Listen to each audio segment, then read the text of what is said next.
There's no feeling more intense than starting over. If you deleted your homework the day before it was due, as I have, or if you left your wallet at home and you have to go back after spending an hour in the commute.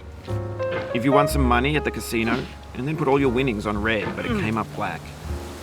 If you got your best shirt dry cleaned before a wedding and then immediately dropped food on it. If you won an argument with a friend and then later discovered that they just returned to their original view. Starting over is harder than starting up. If you're not ready for that, like if you've already had a bad day, then what you're about to go through might be too much. Feel free to go away and come back. I'll be here. Alright, thanks for coming with me on this trip.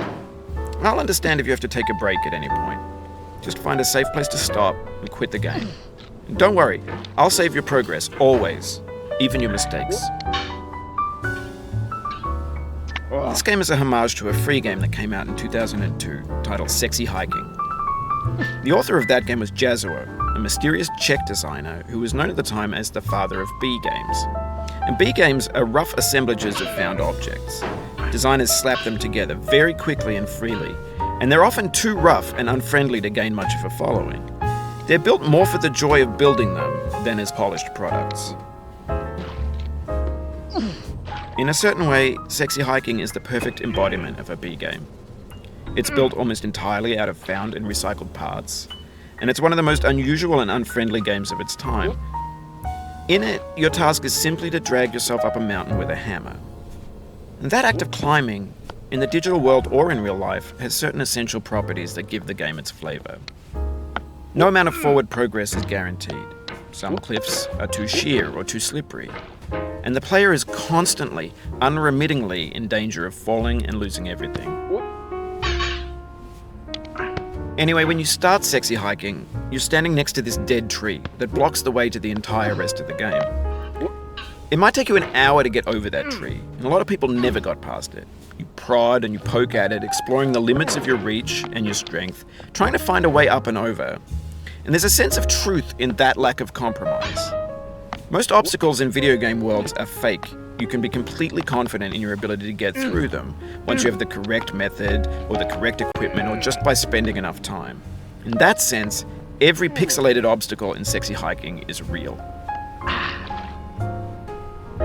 The obstacles in Sexy Hiking are unyielding, and that makes the game uniquely frustrating.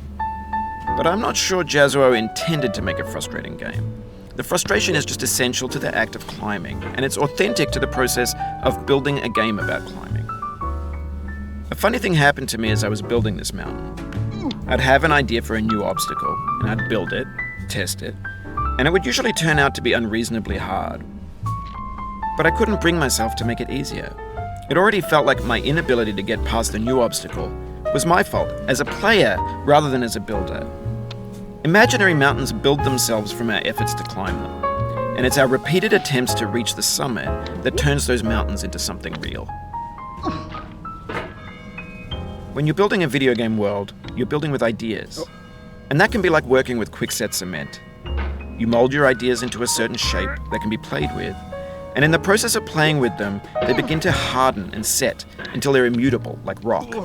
And at that point, you can't change the world. Not without breaking it into pieces and starting fresh with new ideas.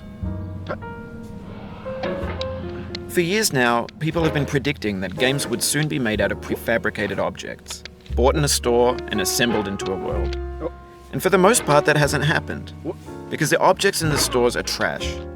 I don't mean they look bad or that they're badly made, although a lot of them are. I mean they're trash in the way that food becomes trash as soon as you put it in the sink. Things are made to be consumed and used in a certain context, and once the moment is gone, they transform into garbage. In the context of technology, those moments pass by in seconds. Over time, we've poured more and more refuse into this vast digital landfill that we call the internet. It now vastly outnumbers and outweighs the things that are fresh and untainted and unused. When everything around us is cultural trash, trash becomes the new medium, the lingua franca of the digital age. And you can build culture out of trash, but only trash culture. B games, B movies, B music, B philosophy. Maybe this is what digital culture is. A monstrous mountain of trash, the ash heap of creativity's fountain. A landfill with everything we ever thought of in it. Grand, infinite, and unsorted. There's 3D models of breakfast, Gen X's fanfic novels, scan magazines, green screen Shia LaBeouf, banned snuff scenes on LiveLeak. Facebook's got lifelike bots with unbranded adverts and candid shots of Kanye and Taylor Swift mashups, car crash epic failed GIFs, Russian dashcam vids, discussions of McRibs, discarded, forgotten, unrecycled, muddled, rotten, untitled. Everything's fresh for about 6 seconds, until some newer thing beckons, and we hit refresh. And there's years of persevering, disappearing into the pile, out of style, out of sight. In this context, it's tempting to make friendly content that's gentle, that lets you churn through it but not earn it. Why make something demanding if it just gets piled up in the landfill, filed in with the bland things? When games were new, they wanted a lot from you. Daunting you, taunting you, resetting and delaying you. Players played stoically. Now everyone's turned off by that. They want to burn through it quickly. A quick fix for the fickle, some tricks for the clicks of the feckless. But that's not you, you're an acrobat. You could swallow a baseball bat. Now I know, most likely you're watching this on YouTube or Twitch, while some dude with 10 million views does it for you. Like a baby bird being fed chewed up food. That's culture too. But on the off chance that you're playing this, what I'm saying is, trash is disposable, but maybe it doesn't have to be approachable. What's the feeling like? Are you stressed? I guess you don't hate it if you got this far, feeling frustrated. It's underrated. An orange is sweet, juicy fruit locked inside a bitter peel. That's not how I feel about a challenge. I only want the bitterness. It's coffee. It's grapefruit. It's licorice. It feels like we're closer now. Composer and climber, designer and user. You could have refused, but you didn't. There was something in you that was hidden, that chose to continue. It means a lot to me that you've come this far, endured this much. Every wisecrack, every insensitivity, every setback you've forgiven me is a kingly gift that you've given me. We have the same taste, you and I. It's not ambition, it's ambition's opposite. An obdurate mission to taste defeat. You'll feel bad if you win, so I put this snake in for you. Have you thought about who you are in this? Are you the man in the pot, Diogenes? Are you his hand? Are you the top of his hammer? I think not.